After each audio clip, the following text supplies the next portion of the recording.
Mauritanie. Sensibilisation à l'environnement du secteur de la pêche.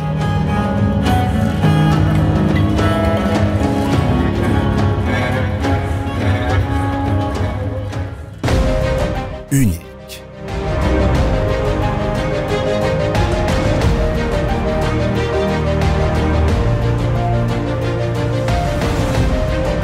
Histoire.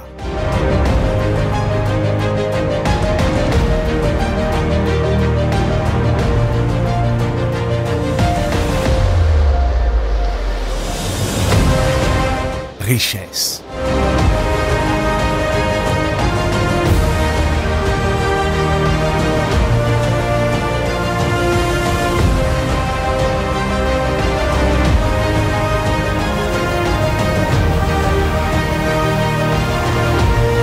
Vie.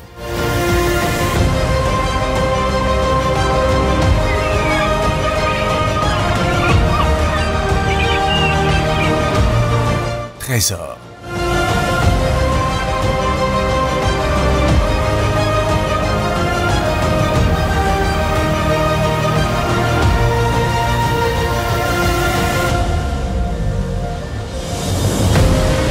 Paradis.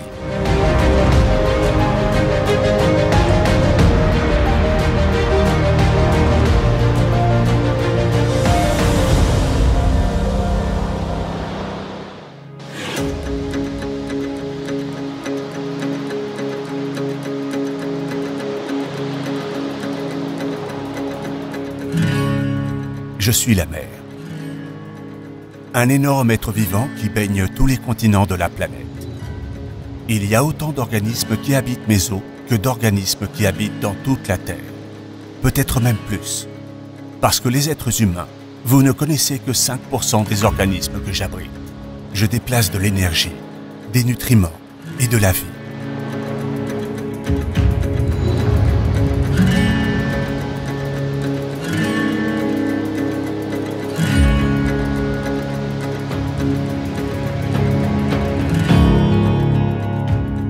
Je laisse que les rayons de soleil me traversent pour nourrir les plantes et les algues qui forment les fonds sous-marins. De cette façon, ce seront elles qui produiront l'oxygène respiré par tous les organismes qui nagent dans mes eaux. Des plus petits, comme le plancton, aux plus grands, comme les baleines. Au milieu, les poissons dont vous vous nourrissez. Tous vivent dans un équilibre parfait.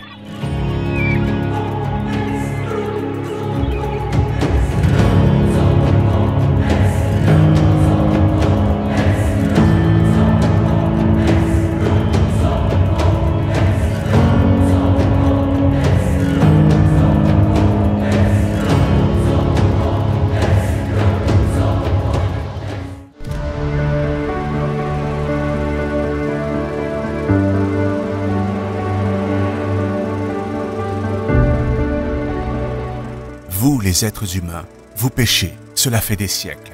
Et pour cette raison, je vous honore.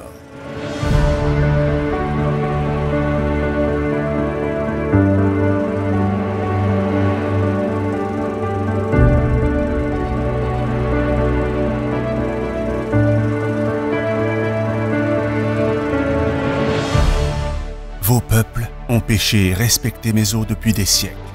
C'est pour cette raison que mes eaux les ont respectés également et ont continué à leur fournir des aliments et de la richesse pour eux et pour leur famille.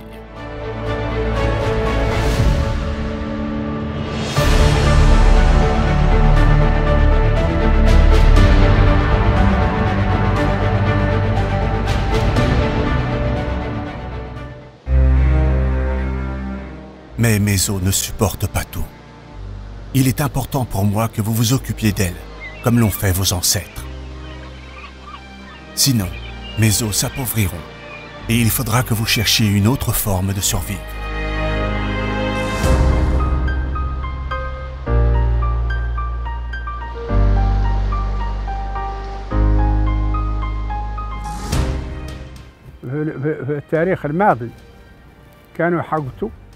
Dans le passé, les Imraguen pêchaient avec des filets qu'ils fabriquaient à partir d'un arbre, le titarek. Vous le connaissez peut-être. Il coupait l'arbre, l'enterrait pendant un certain temps dans le sable, jusqu'à ce qu'il se sèche. Et ensuite, il prenait les branches et les coupait en forme de ceinture. Et avec ces ceintures, il cousait les filets avec lesquels ils allaient pêcher. Ils pêchaient surtout le mulet. Ces filets sont très bons pour la pêche. À la même époque, ils avaient également la hazala. C'est une flèche qui pouvait avoir une ou deux pointes. Une personne la tenait au bord de l'eau et quand elle voyait un poisson, elle lui lançait la flèche. Ce sont les deux manières de pêcher qu'avaient les Imraguènes. Laissez-moi vous dire que dans cette baie, les eaux étaient propres. Il n'y avait pas de déchets. Et les poissons venaient de leur migration pour se reposer ici. Et ceux qui n'avaient pas été pêchés sortaient à nouveau de la baie. Mais une certaine quantité de poissons restait dans quelques zones à fond rocheux, surtout la courbine. Cette mer n'était pas comme ça. Sa couleur était verte et elle était transparente. Et maintenant, elle est trouble à cause de tout ce que jettent les usines à la baie. Avant, elle était verte et limpide. À l'avenir, la Mauritanie devra soigner ses eaux et la richesse de sa pêche, car il y a beaucoup de pays qui sont en train d'épuiser cette richesse. J'imagine la Mauritanie en manque de poissons. Vous avez vu ça? C'est notre responsabilité. Nous en sommes responsables. C'est notre responsabilité. Et c'est nous qui l'avons détruite. Elle n'était pas comme ça. C'est nous qui avons causé ça.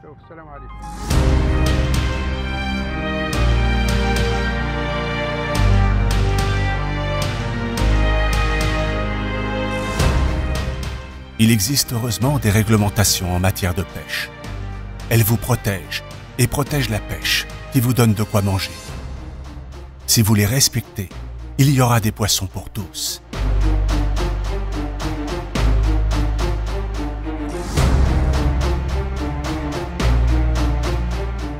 Ne pêchez que ce dont vous avez besoin, si vous voulez que les poissons puissent continuer à être dans la mer.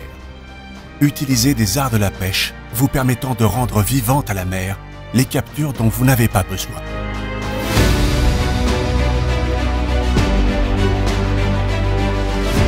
Si vous me rendez les poissons que vous n'allez pas vendre, ils pourront se reproduire en mer.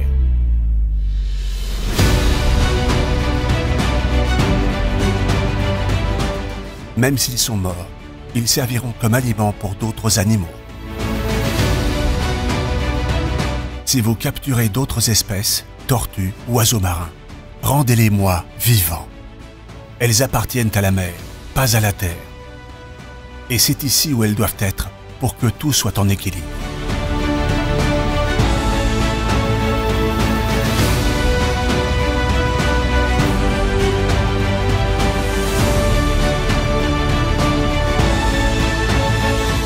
Les poissons sont très forts, mais en même temps très vulnérables.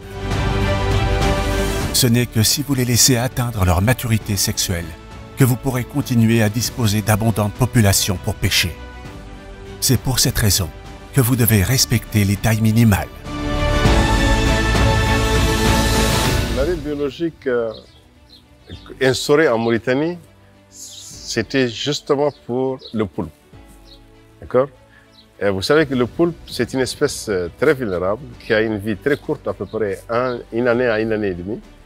Et en Mauritanie, il y a deux phases, en fait deux périodes de reproduction intense, une période automnale et une période au printemps.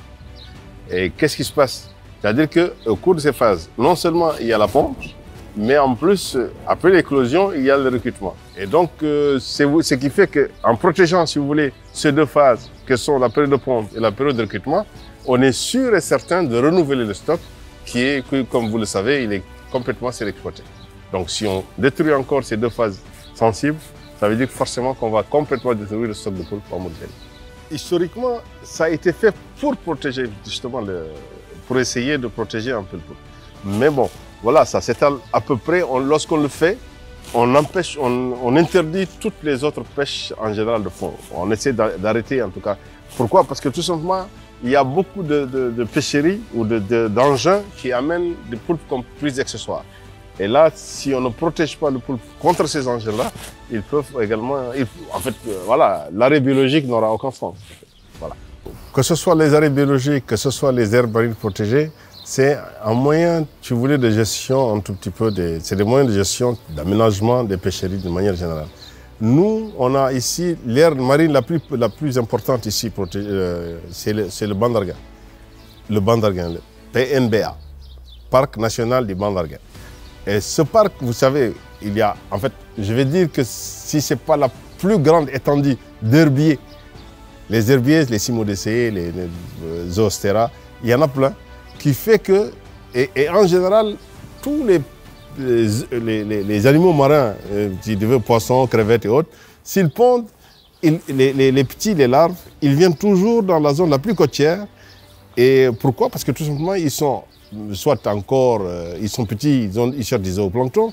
Et les herbiers, ils sont là, il y a beaucoup de zooplanctons qui viennent se nourrir, c'est des herbivores, et il y a des phytoplanctons. Donc ce qui fait qu'ils vont servir de zone de nurserie pour nourrir un tout petit peu les larves et également, il y a certains œufs qui vont s'accrocher aux herbiers. Donc vous voyez un tout petit peu l'importance. Et le Bandarguin, si vous voulez, c'est dans toute l'Afrique de l'Ouest, c'est là où on a la plus grande étendue du Bandarguin. Donc, si on n'arrive plus à contrôler cette aire, on n'arrive plus à la protéger, c'est pas certain qu'on puisse après pêcher en haute mer avec, voilà, qu'il y ait un recrutement après dans les zones de pêche, dans les pêcheries. C'est ça en fait. À chaque fois qu'on constate qu'il y a un problème, que ce soit de zonage, que ce soit d'engin, on essaye la profession plus les scientifiques, on s'assoit pour essayer de trouver la meilleure loi et voilà, la meilleure réglementation possible pour essayer En fait, on essaie toujours de concilier la conservation et l'économie aussi, le social économique, quoi. Sinon, voilà, ça ne va pas marcher. On essaie toujours de faire en sorte que, économiquement, que ce soit viable, mais qu'on conserve, qu'on protège la nature le mieux possible. Voilà à peu près.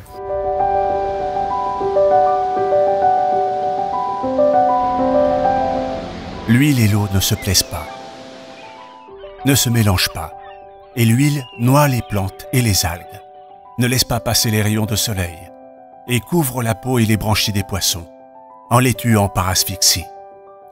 Si vous m'empoisonnez, n'espérez pas que je vous donne de quoi manger, parce que je ne pourrai pas. Emmenez tous les déchets au port pour qu'ils y soient ramassés.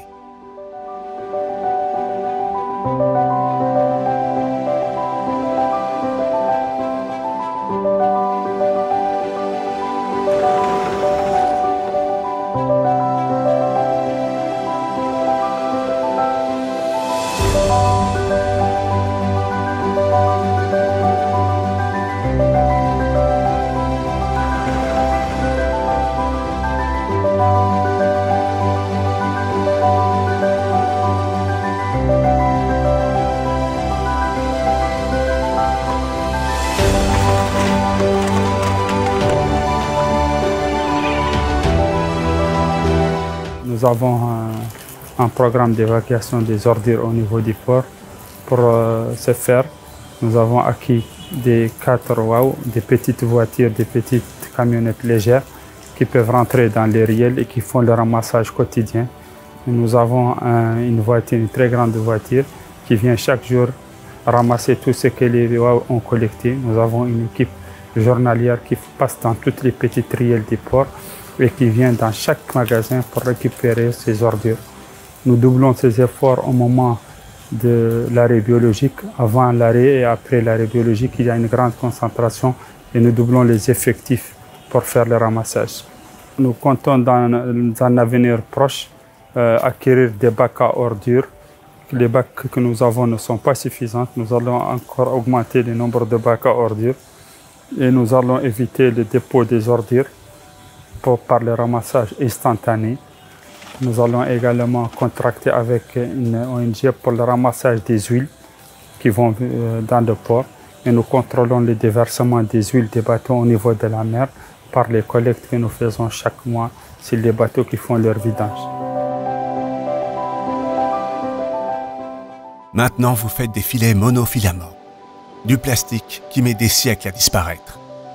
Si vous les laissez dans la mer quand ils ne vous servent plus, ils continueront de pêcher et de tuer des animaux en vain parce que vous n'allez même pas les manger. Quand ils se défont en morceaux plus petits, les animaux les mangent et ils finissent par mourir aussi. Vous devez prendre conscience de cela pour que votre alimentation ne soit pas affectée par le plastique.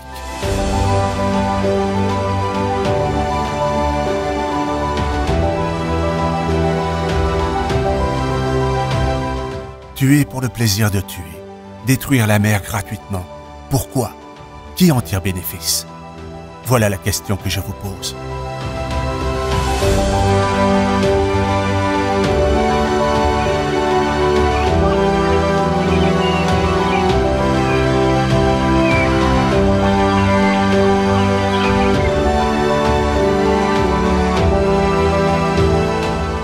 Une chose en plus. Si vous prenez soin de mes poissons quand ils seront en dehors de l'eau, ils auront plus de valeur.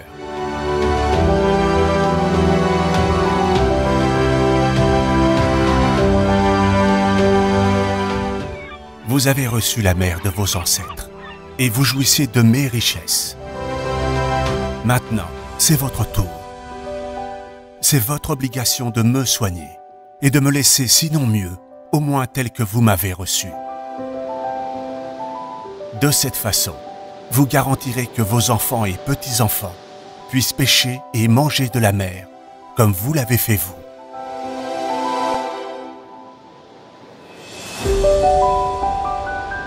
Je suis l'océan.